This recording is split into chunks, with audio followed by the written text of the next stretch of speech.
2, Everything Must Go.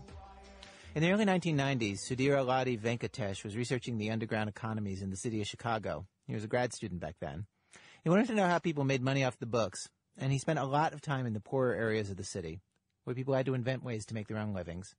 He hung out with women selling food from their homes, car mechanics who ran their business from an alleyway, store owners who hosted late-night gambling and dice games. None of them was reporting their income to the government. Then there was Nellie, who had a problem that not many people faced. Here's Sudhir. Nellie Thomas was a hustler who worked in and around his Southside neighborhood, and over the course of his life he was a pimp, drug dealer, car thief, extorter, jackroller, prostitute, and burglar. I met Nellie because I wanted to know how people bought guns in Chicago. By the time I met him, Nellie had made a name for himself, not because he sold guns, but because he sold ammunition. It's illegal to buy handguns in the city of Chicago. For guns and ammo, people usually have to trek out to the suburbs, which isn't so easy. Most gun stores are in white suburbs, and the black people in Nellie's community don't like to go there, so they buy guns in their own neighborhood for the most part. Now, in the South Side where Nellie lived, if you have money and a little patience, you can probably find a gun within a few days. But it's a lot harder to find ammo. Nellie understood this, and he capitalized on the demand by becoming an ammunitions trader. Nellie would drive to the suburbs, or he'd hire people to go there and buy boxes of ammo for a few dollars each. Back in his own neighborhood, it might cost you $100 for a box. He sold bullets to gang members, robbers, drug dealers, prostitutes, and just regular people who like to have a weapon around.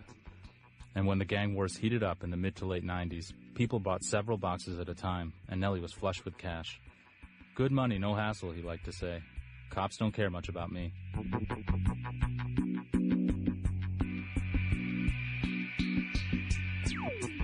When I started hanging out with Nellie, he was becoming bothered by his success.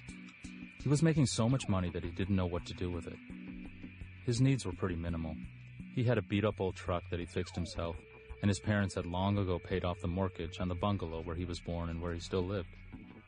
The house was a kind of modest 2-story and basement and backyard design that you could see all over Chicago. Nellie was hardly a big consumer. He liked to listen to a pocket-sized radio, and although he had a fancy TV, he usually watched a little black and white in his bedroom, and he never traveled.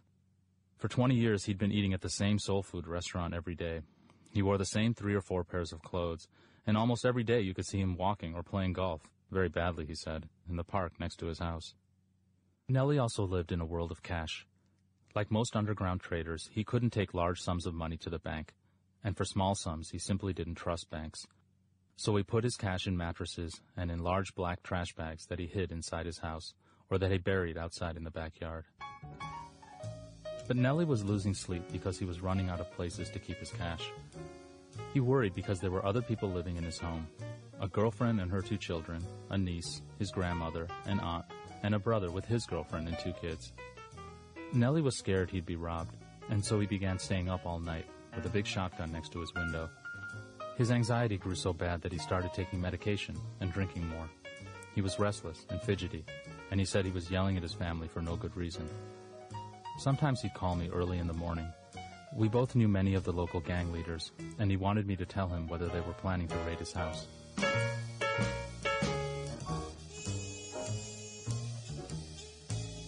He also asked me strange questions, like whether squirrels could smell paper money, and whether they would dig in his backyard and eat his holdings.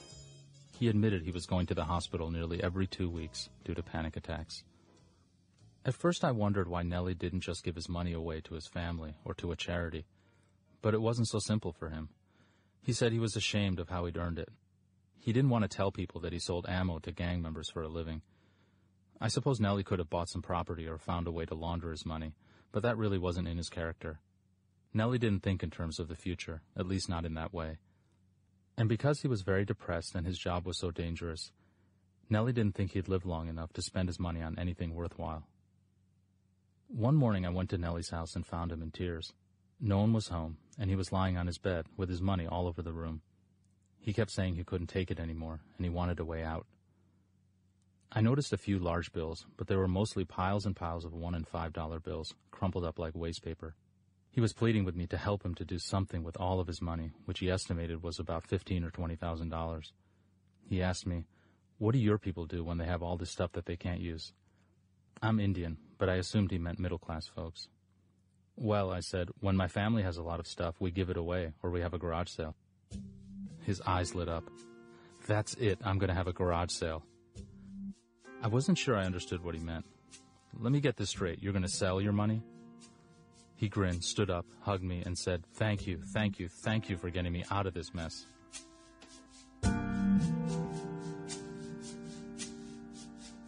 So I made myself a cup of coffee, sat on the couch, and watched as Nellie put some of the money inside a television.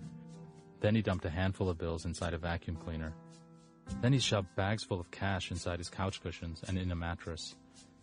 He picked up a basketball, examined it, looked over to me, and agreed when I shook my head no.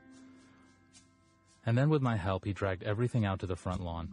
He ran into the garage and came back with a hammer, nails, and cardboard. He made several for sale signs and tacked them onto the trees and on the windshield of his car. He was so happy. He was running around like a child building a treehouse. For his final gesture, Nellie ran back inside the house, grabbed 2 chairs and a 6-pack of beer and brought them outside. He told me that I couldn't tell anyone what he just did. I exchanged my coffee for a beer and sat on Nellie's well-manicured front lawn, unsure of exactly what was supposed to transpire. We sat on the lawn for about 10 minutes. I was getting a little agitated. My cell phone rang. Nellie looked at me and said, "Remember, you can't say what's in them things. You can't mention the money." It was a friend of mine, Autry. He had 3 children, and he had been looking for a job for about a year, and now he was living off food stamps and was about 3 months late on his car and rent payments.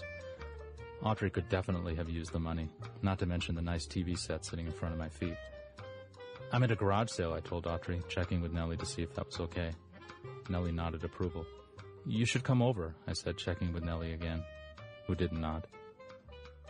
"Autry, listen, you should really come over and see if anything interests you." Autry asked me why the hell would I want him to come to a garage sale when I knew he didn't have any money. I kept telling him to come anyway. Nellie began shaking his head. I sank in my chair, lowered my voice, and told Autry to call me if he found some cash and wanted to buy some appliances, and then I hung up. Nellie and I waited for what seemed like hours, though my watch said only 20 minutes had passed. Every so often I asked him again whether he really wanted to do this. He would just stare out and tell me that he'd never been more sure about anything in his life. "I feel like the Lord gave me a sign," he said. Just then a woman came by and looked at the couch. I leaned forward as if to pounce out of my chair, and I could see that Nellie was doing the same. "Nice couch," she said. "Yeah," said Nellie, "you ain't never going to find another one like it." "That's right, ma'am," I chimed in. "This is certainly a one-of-a-kind couch. You can take my word for it." $20, she said. "For a couch?" said Nellie. "Ma'am, I need to make a little more than that." "But, sir," she said, trying to be polite, "it ain't worth more than that." "Ma'am," I said, "I think on that count you are mistaken. It is certainly worth more." "Hey, shut up," Nellie yelled at me. The woman watched as Nellie and I began bickering. "You two need help," she said, and walked away.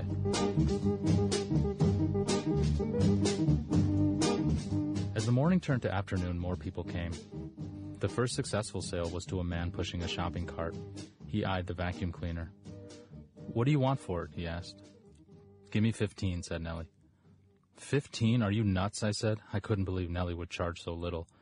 Nellie shot me a glance, and I put my head in my hands. 15, my man, and it's all yours, Nellie said calmly. "All right, that'll work," the man said. He paid Nellie with some bills and a lot of loose change. Then he grinned and said within an hour he could sell the vacuum cleaner down at the thrift store for $30. Double his take, just like that. "You might want to take it home first," I told the man as he started walking away. "Just clean it out, put a fresh bag in, try it out, take it apart maybe." "Home," the man said, looking at me. "Boy, are you blind or something? I live out of this cart. I live under the L tracks. Home? Shit, I ain't got no home. What the f*** am I going to do with a vacuum cleaner?"